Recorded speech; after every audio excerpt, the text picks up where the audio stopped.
Hola a todos los amantes de la historia, bienvenidos a mi canal. El día de hoy les traigo la vida de Fernando I del Sacro Imperio Romano Germánico, quien fue emperador y archiduque de Austria tras la abdicación de su hermano Carlos, y fue también su mano derecha en muchas ocasiones. También Fernando es el antepasado en común de muchas casas europeas. Fernando de Habsburgo nació en el Palacio Arzobispal de Alcalá de Henares el 10 de marzo de 1503. Fernando fue hijo de Felipe I de Castilla, y de su esposa Juana I de Castilla, hija y heredera de los reyes católicos. Tras el fallecimiento de sus tíos Juan e Isabel, sus padres habían ido a España en 1502 a ser reconocidos como herederos de sus abuelos maternos, reyes de las coronas de Castilla y Aragón, Isabel y Fernando respectivamente, ante las cortes de las respectivas coronas, mientras que su padre, Felipe, regresó a sus dominios en los Países Bajos. Su madre, embarazada, se quedó a petición de sus padres. Fernando fue nombrado en honor a su abuelo materno, Fernando de Aragón. Tras la muerte de su abuela Isabel de Castilla en 1504, su madre se convirtió finalmente en reina de Castilla pese a que su abuelo Fernando mostró sus recelos a dejar el poder a su yerno extranjero, Felipe el Hermoso, y a su inestable hija Juana. Igualmente, la administración flamenca de Felipe fue foco de tensiones en el país. Felipe arregló que su segundo hijo fuera criado en Simancas, mientras que su abuelo aragonés nombró al dominico Álvaro de Osorio para su educación. La pronta muerte del padre de Fernando, Felipe en 1506 dejó un vacío de poder en Castilla con Juana como reina nominal y el joven Carlos, siendo educado en la corte borgoñona, como teórico corregente. El joven Fernando fue entonces foco de un enfrentamiento entre el gobernador flamenco de Tordesillas, Charles de Poupet, y la Chancillería de Valladolid.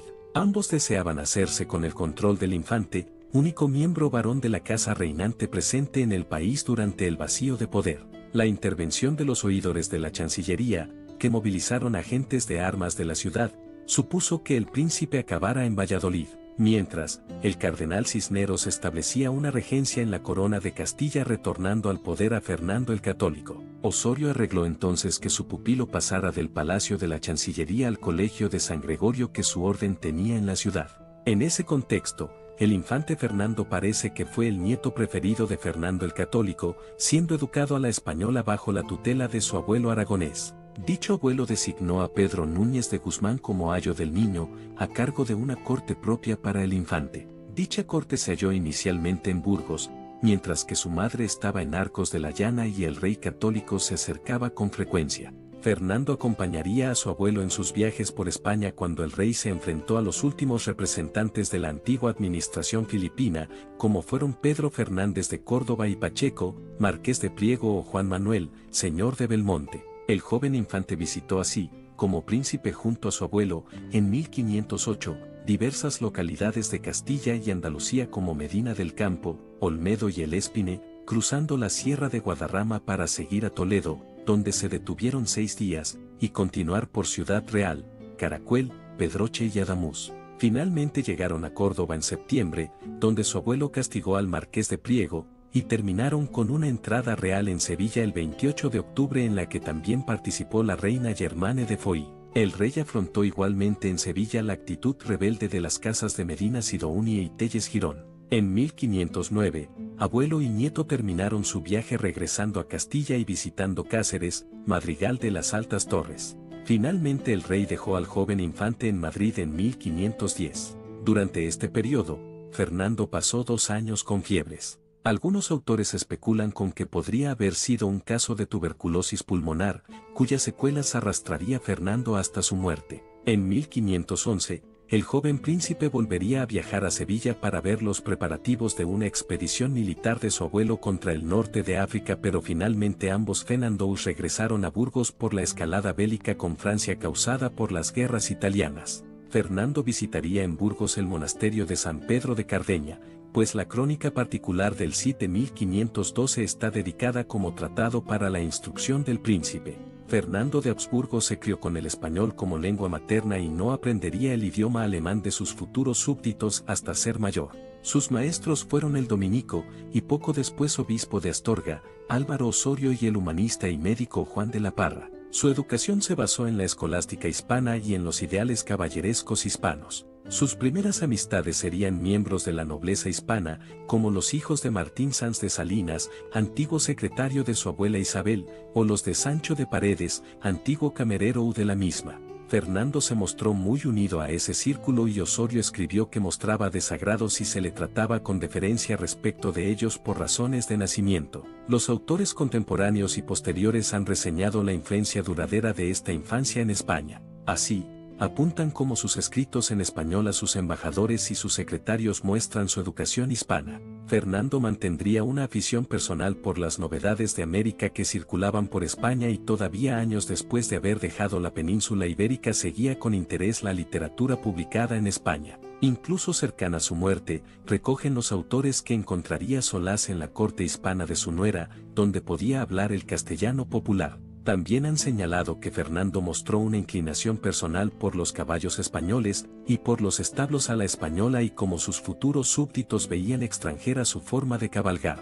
Fernando fue, además, aficionado a la caza con ballesta a la española. Igualmente, se han señalado influencias españolas en los jardines de sus palacios en recuerdo de los que había conocido en su juventud y un favoritismo por sembrar en dichos jardines frutales típicos de España. También llevó consigo a Austria la cocina española y, en particular, la representativa olla podrida. Fernando de Habsburgo recordaría en el futuro las enseñanzas de su abuelo homónimo y su ejemplo al lidiar con los estamentos para crear un Estado moderno y al administrar un conjunto de múltiples territorios. Es bastante posible que fuera también en esta formación que desarrollara su interés por la artillería, que estaba cambiando las artes bélicas y que en el ejército de su abuelo había empezado a ser empleada en la Guerra de Granada y en las guerras italianas. Su otro abuelo, igualmente, había desarrollado otro de los focos pioneros en artillería en Europa y tanto Maximiliano como Fernando el Católico encargaron modelos a escala y cañones para la formación de su nieto en el nuevo arte. Como era habitual entre los aristócratas varones de su era, Fernando también mostraría durante toda su vida gran afición por la colección de armaduras y por la caza. Fernando fue investido como regente en Castilla en un testamento dado en 1512, que además le reservaba el maestrazgo de las ricas órdenes militares hispanas. Fernando el Católico mostraba así su preocupación de que Carlos gobernara desde sus dominios borgoñones y veía a Fernando como el nieto que había criado en los reinos hispanos. El rey católico también intentó negociar su compromiso con la princesa Renata de Francia, lo que no solo era un importante enlace dinástico en contra de la posible candidatura de su hermano Carlos, sino que potencialmente le hubiera dado reclamaciones sobre el ducado de Milán que el padre de Renata, Luis XII de Francia, había conquistado. El rey francés no mostró sin embargo interés en dicho enlace. La posterior intervención de Adriano de Utrecht, tutor de Carlos, llevó al rey de Aragón a reconsiderar el testamento en favor de Carlos. Fernando de Aragón tuvo intenciones de volver a cambiar su testamento en favor de su nieto homónimo pero fue disuadido por sus consejeros. El círculo de confianza del rey temía, no solo que se dividieran los reinos, sino que el infante, demasiado joven aún para reinar, pudiera exponerse a un peor destino, de convertirse en una amenaza para su hermano. En 1516 el rey Fernando de Aragón falleció, dejándole la ciudad de Tarento. En Nápoles, Fernando con 13 años ya había perdido a toda su familia, por lo que cuando en 1517 cuando llegaron sus hermanos Carlos y Leonor, y Fernando fue enviado a Países Bajos, allí siguió los consejos de su abuelo paterno Maximiliano, que le decía que no tratara de molestar el reinado de su hermano Carlos, lo que hizo, ya que cuando explotaron problemas en España, donde querían poner como única monarca a Juana de Castilla, también le ofrecieron la corona española a Fernando, pero este la rechazó. Margarita, tía de Fernando, fue muy cercana a sus sobrinos, tratándolos como suyos. Incluso Margarita quiso que Fernando participara junto con su hermano Carlos en la elección del nuevo emperador del Sacro Imperio Romano Germánico cuando Maximiliano I falleció.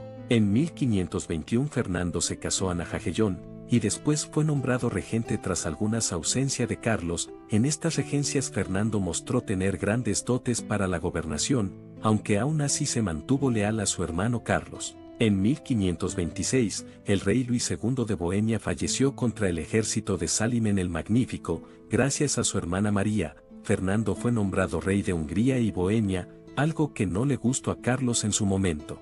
Fernando, a pesar de tener un trono, este no fue fácil, ya que tuvo que enfrentar constantes amenazas del ejército turco, y también fueron los pretendientes al trono de Bohemia y Hungría como Juan Sapoya. Con el paso del tiempo Carlos, como no podía hacerse al 100% cargo de todo un gran imperio, desde solo un lugar, ordenó que Fernando fuera coronado en 1531 en Aquisgrán, como rey de los romanos, esto para que así pudiera gobernar libre estos dominios. Durante los siguientes años Carlos ayudó a Fernando contra el ejército de Salimen el Magnífico, así logrando salvar la ciudad de Viena. Sin embargo, esto permitió que Salimen dominara algunas partes de Hungría, y esto para Fernando empeoró cuando Juan Sapoya se alió con Salimen el Magnífico. Pero en el año 1538, Fernando y Juan firmaron un tratado secreto, donde firmaron la paz, donde al final Fernando le entregó una parte de Hungría a Juan, aunque en este tratado se firmó que si Juan no tenía descendencia legítima,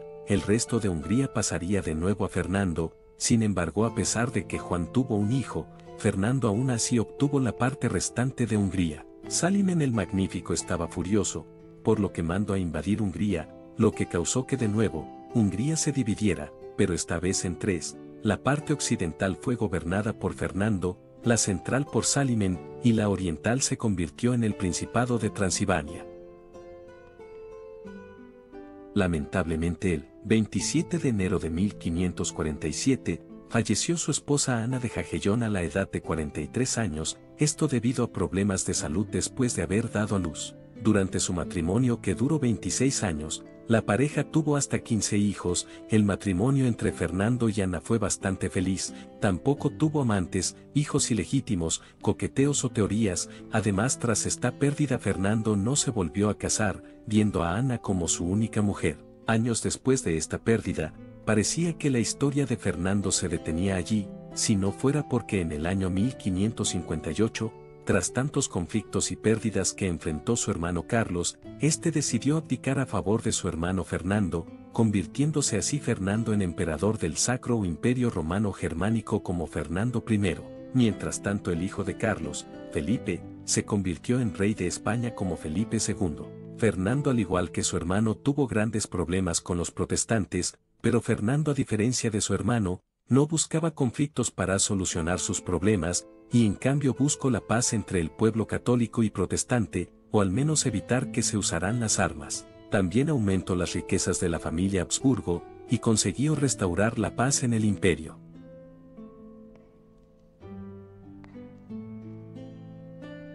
En 1558 falleció su hermano Carlos, pocos meses después de la coronación de Fernando como emperador.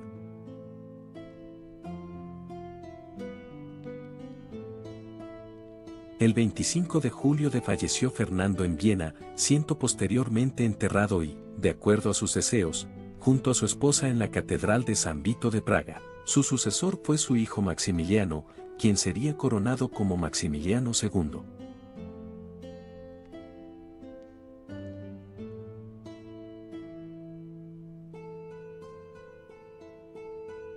Fernando fue un monarca que siempre fue eclipsado por su hermano Carlos, siendo ambos muy diferentes. Aún así se ve que ambos tuvieron una buena amistad de hermanos. Fernando también trataba de mantener la línea, llegando así a ser un gran rey emperador, que resulta sorprendente el ver que desde su infancia parecía que iba a tener un papel menor, pero al final se terminó convirtiendo en emperador. En lo personal creo que Fernando siguió todas las enseñanzas que le dieron sus dos abuelos y eso lo ayudó demasiado en ser lo que se terminó convirtiendo.